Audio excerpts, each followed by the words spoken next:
Okay guys, welcome back to the channel.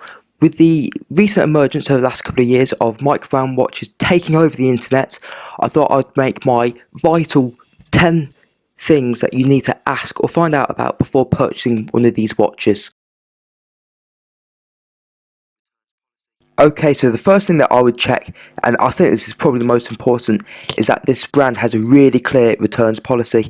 So this is return policy for unwanted goods. So presumably most brands would offer within 30 days if you are unhappy with the item and it's still in a brand new resellable condition for themselves, you can return it. So I'd check that. I would check their return policy for faulty goods and then also their repair policy as well. So when it comes to their repair policy, when you send the watch to them, where is it going? Is it going back to China, potentially where it was made? Is it going to the same country as yourself? What's their turnaround here? And if this information isn't clear on their webpage, then email them directly, because this is something really important that you want to know. If you're being offered a 2-year guarantee on your watch, it's irrelevant. If you don't know where that's going and you don't know the customer care that you're going to get, it's really important that you understand that before you purchase a watch. Okay, so the next thing I would do is I would look for customer reviews on the watch brand. Now, if this Microbrand has been around for some time, you can check out social media sites such as Instagram, Facebook or Twitter. You can also check YouTube, as the Just One More Watch channel will have probably made a review on them. You can also check Trustpilot as well to see reviews from genuine buyers as well. If it's a new brand and they're on Kickstarter, then consider sending them an email asking if they've got any feedback from any sort of demo units they've sent out, or just consult a fellow enthusiast. Send them a link to the page, ask them what they think, look at the company, look at the brand, the way they've marketed themselves, look at the specs, make a decision from there if you think they're going to be a trustworthy brand at all. But if they've been around for some time, you can definitely do some research, and there's a lot of information out there. So the next thing I would do is to consider the value proposition of this watch. More than likely, as a Microbrand watch, it will lose value. This is fine, but it's something that you need to be prepared for. So, for example, if a brand uses a Seiko NH35 movement, it's very unlikely to hold its value. Despite being a great movement, they're unbelievably common in Microbrand watches, as they're very affordable for those manufacturers, and they're not really a head turner when it comes to specs these days.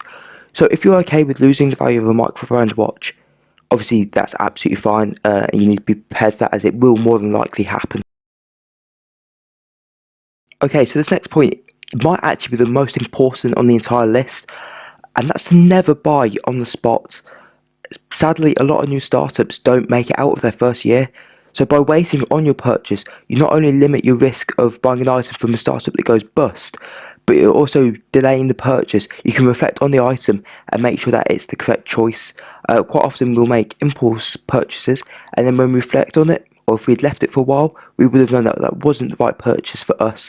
So by delaying that gratification, you'll either come back after some period of time and make the purchase knowing that it's a smart decision and something that you really do want, or you will have realised that it wasn't quite what you were looking for and you were able to either allocate those funds elsewhere, or you were able to hold on to your money.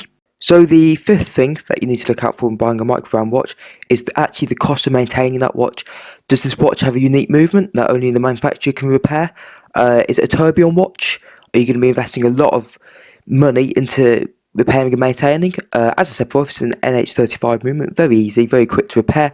But if it's something that's actually unique to that manufacturer, then it is going to be more costly. So it's really important to factor that in when you're buying these watches.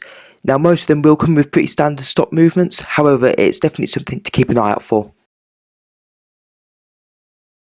So one thing that I personally like to look out for is the actual design of the watch, in terms of, is this an original design, or is it homaging certain pieces, or is it a sort of combination of different influences?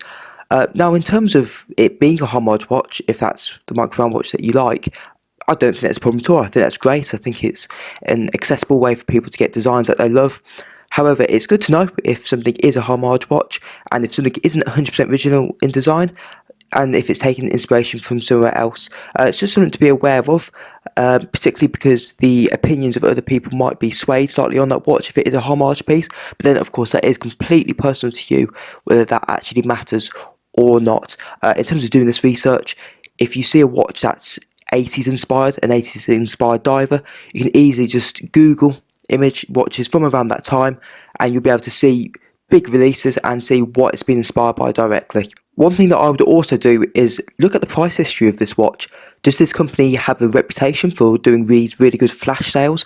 Do they do Black Friday sales? Do they do Christmas sales? Have a look online, have a look at what other reviews are saying. If they were able to pick up their watch on a deal, and other people have as well, it may be worth holding on to see if that watch does go into sale at all. Now, of course, some watches will always sell out at full price, so you'll have to use your discretion on this to see whether it's worth taking the wait or not.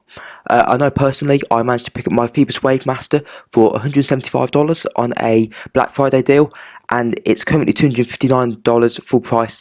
The reason I got mine on such a good deal is because it's a slightly older version with slightly different sizing on the dial, and they moved to a different manufacturer, hence the fact I was able to get it for a really good price, but it's still a watch that I really love at a much more competitive price than I was going to pay originally, so it's definitely something to keep an eye on.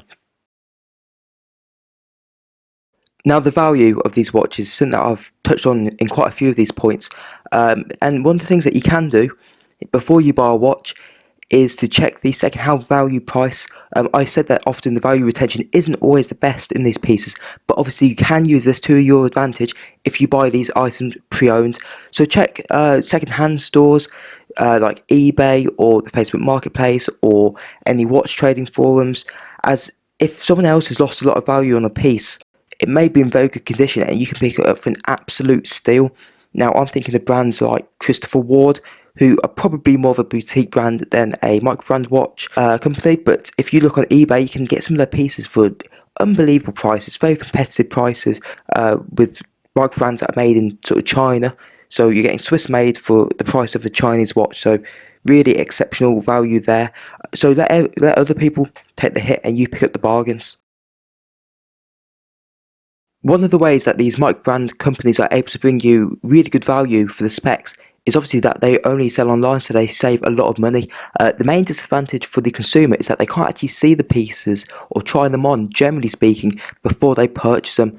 That's why before you buy a microbrand watch, it is absolutely vital that you need to check the specs in terms of sizing. It's really hard to gauge the size of something online looking at pictures, so you need to be looking at the specs and comparing it against pieces that you either own yourself or that you are able to try and get a feeling of what that's going to look like on your wrist, as the last thing that you want is to buy a watch and then potentially unpack it and then violate your returns policy, as most of these brands will not let you return a piece unless it's got all these sort of cellophane around it and the stickers on the dial, so you need to be really careful here. So make sure that you check the specs before you buy a watch.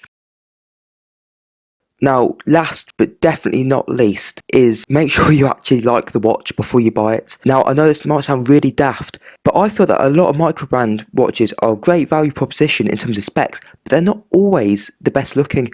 I think we can focus on value too much in terms of specs, so you need to make sure that you like the look of a watch before you buy it, as when you sell a microbrand watch, you're very unlikely to recoup anywhere near sort of 75% of what you paid for the watch. So whilst it might sound a bit daft to say, the amount that these microbrand watches get flipped online and people lose value, I think it's definitely important to make sure that you're not just impressed by the specs, which is definitely part of it. It's definitely part of the love for mechanical watches, but make sure that you really like the watch. Make sure it's a brand that you really enjoy the sort of ethos of and that you really enjoy what they're doing.